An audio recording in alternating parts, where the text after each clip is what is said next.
Ahora continuamos con el tercer periodo colonial.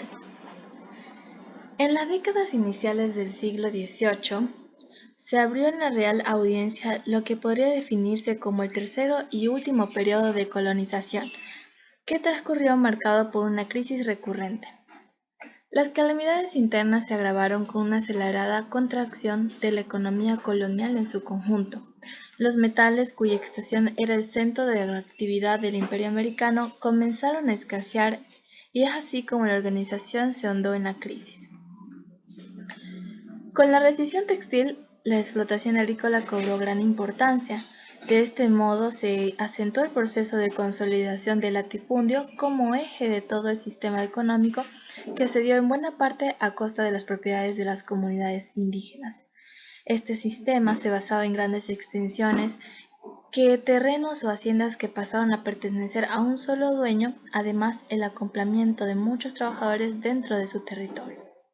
Nuevamente, los metales en este periodo del tercer periodo colonial que estamos hablando, pues comenzaron a tener una escasez y es aquí donde hubo una gran importancia en cambio para la explotación agrícola, que de este modo se asentó el proceso de consolidación del latifundio como eje de todo sistema económico, que sobre todo se dio en buena parte de la costa a costa de las propiedades de comunidades indígenas. A este sistema, que es de latifundio, se basaba en grandes extensiones de terrenos o haciendas que llegaban a pertenecer a un solo dueño y que los trabajadores, podemos decir, vivían ahí.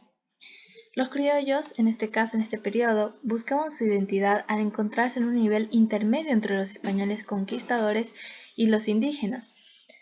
Consideraban que tenían derecho sobre el desarrollo de la nación y evolución económica que habían influenciado su trabajo en la economía española, de tal forma que iniciaba la llama de la independencia y autonomías totales del poder estatal en relación a la corona española.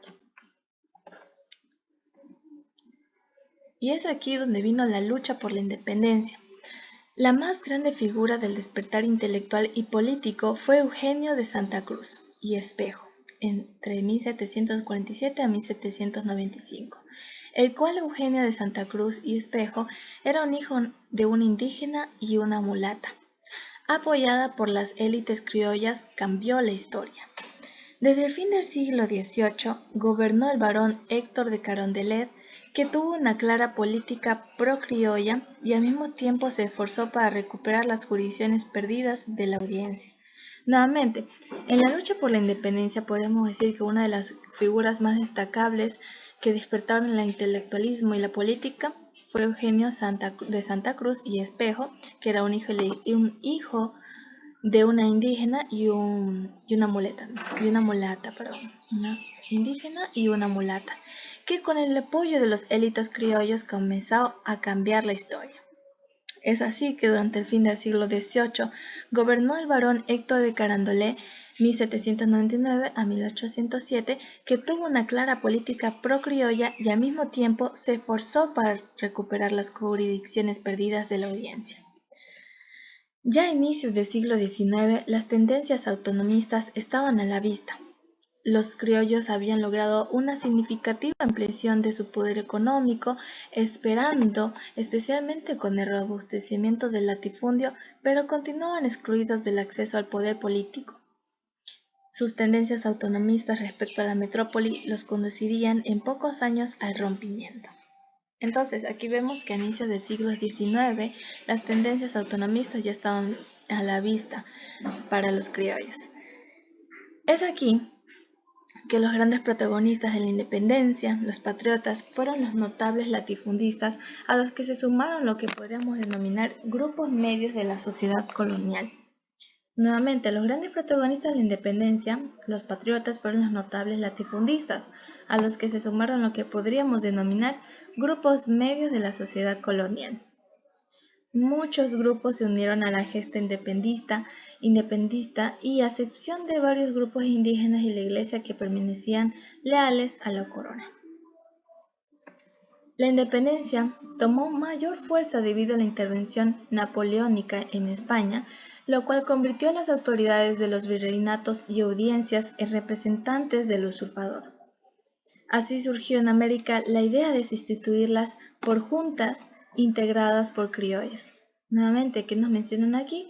Dice que la independencia tomó mayor fuerza debido a la intervención napoleónica en España, los cuales convirtió a las autoridades de los virreinatos y audiencias en representantes de los usurpadores o usurpador, lo cual es a través de juntas integradas por criollos.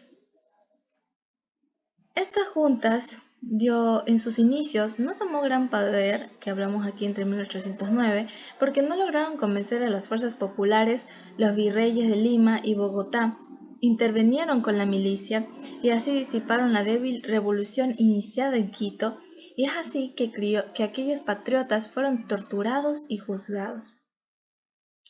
Durante una década la idea de la independencia se fue fraguando de forma más cautelosa. Además, se añaden a los inconvenientes de seguridad que existían el desplazamiento de mercancía y productos a nivel naval. Allí se notaba que los españoles carecían de recursos para la defensa del puerto principal Guayaquil, y es allí donde llegaban cada vez más noticias sobre los acontecimientos realizados por Bolívar y San Martín. Los notables guayaquileños proclamaron su independencia el 9 de octubre de 1820. Nuevamente, aquí hay una fecha importante que dice que hubo la independencia de Guayaquil el 9 de octubre de 1820. 9 de octubre de 1820. Es aquí en esta fecha, el 9 de octubre de 1820, donde los notables guayaquileños proclamaron su independencia. José Joaquín de Olmedo fue la figura del pronunciamiento. José Joaquín, lo repito porque ustedes saben que con una mayor repetición tenemos una mejor comprensión y que se nos queda esa información en la memoria de largo plazo. Entonces, José Joaquín de Olmedo fue la figura del pronunciamiento, donde junto a él estuvieron entre otros como Febres Cordero, el jefe militar, también Escobedo, Jimena, Roca y Espantoso, que formaron parte de las juntas provisional y suprema, que se sucedieron en el mando. El ejemplo porteño impulsó varios movimientos en el interior, que el más importante fue el de Cuenca, que proclamó su independencia el 3 de noviembre de 1820. Nuevamente, el más importante fue el de Cuenca, que proclamó su independencia el 3 de noviembre de 1820. En Guayaquil fue el 9 de octubre de 1820 y en Cuenca fue el 3 de noviembre de 1820, es decir, el mismo año. De allí en adelante se dieron varias victorias antes de la expansión de la independencia interna. Es así que con el apoyo de Bolívar, encabezado por el Gral Antonio José de Sucre, en la mañana del 24 de mayo de 1822, derrotó a los realistas en las faldas del volcán Pichincha. Esa batalla definió el curso de la independencia de lo que hoy es Ecuador. Quedó pendiente en el sur la independencia de Perú, que posteriormente se iba a lograr.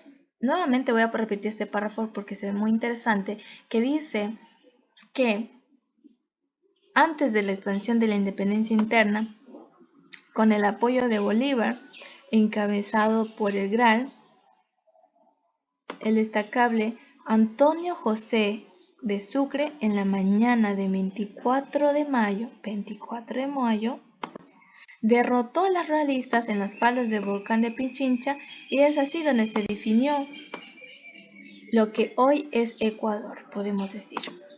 24 de mayo de 1822 por Antonio José de Cruz. Ahí fue la independencia de lo que hoy es Ecuador. Por lo tanto, se contemplan dos periodos posteriores a la administración colonial: el proceso de la independencia y la Gran Colombia.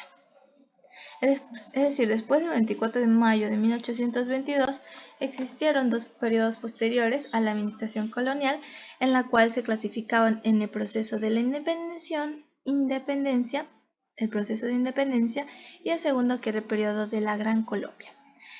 Luego de la independencia y separación de la Gran Colombia, surge la vida republicana del Ecuador. Luego de la independencia y separación de la Gran Colombia. Desde los primeros años republicanos se utilizó mucho la prensa como instrumento de ayuda para posicionar la presencia del Estado, y es aquí donde en esencia la presencia de los sectores dirigentes. El servicio del poder estatal tuvo un gran auge y verdadero proceso de formación profesional en el mandato de Eloy Alfaro, y es allí donde se organizó el Estado como un ente burocrático, el cual significó que tomará a su cargo tareas como la de institucionalizar su autoridad a lo largo del territorio nacional, la de administrar varias ramas de la cosa pública y por fin la de crear símbolos con el propósito de hacer de la población del país una entidad colectiva. Y con ello terminamos acerca de la historia del tercer periodo colonial, donde encontramos la lucha de la independencia, donde encontramos que hubo una consolidación de latifundios, donde a finales del siglo XVIII gobernó Héctor de Carandolet, que tuvo una clara política pro-criolla y al mismo tiempo se esforzó por recuperar las jurisdicciones perdidas de la audiencia. Que más también vimos de interesante fue que los notables guayaquileños proclamaron su independencia el 9 de octubre de 1820 y que José Joaquín de Olmedo fue la figura del pronunciamiento y que entre él y otros acompañantes que también aportaron significativamente en estas batallas, que fue Febres Cordero, que era el jefe militar, Escobedo, Jimena, Roca y Espantoso, formaron parte de la Junta de Provisión Suprema y que después del 9 de octubre de 1820, en el mismo año tuvimos un acontecimiento importante de la independencia de Cuenca el 3 de noviembre del mismo año 1820. Y que Antonio José de Sucre en la mañana del 24 de mayo de 1822 derrotó a los realistas en las faldas del Balcón de Pichincha y ahí es que se definió el curso de la independencia de lo que hoy conocemos como Ecuador.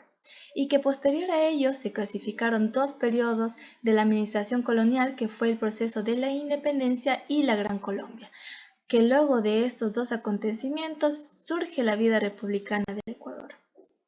Y con ello, en la presidencia de Eloy Alfaro, fue que se organizó como un estado burocrático que se encargó de institucionalizar su autoridad por todo el territorio para que haya un reconocimiento de que hay un líder que también les está apoyando, que está administrando, y con ello también crear símbolos con el propósito de hacer la población del país una entidad colectiva, que en lo personal pienso que aquí están haciendo referencia a la creación del escudo nacional. Y con ello terminamos el tercer periodo colonial, donde el próximo video vamos a tratar sobre el Estado ecuatoriano en el siglo XX, el neoconstitucionalismo y la conformación del nuevo Estado, que es el Estado plurinacional. Nos vemos en el próximo video.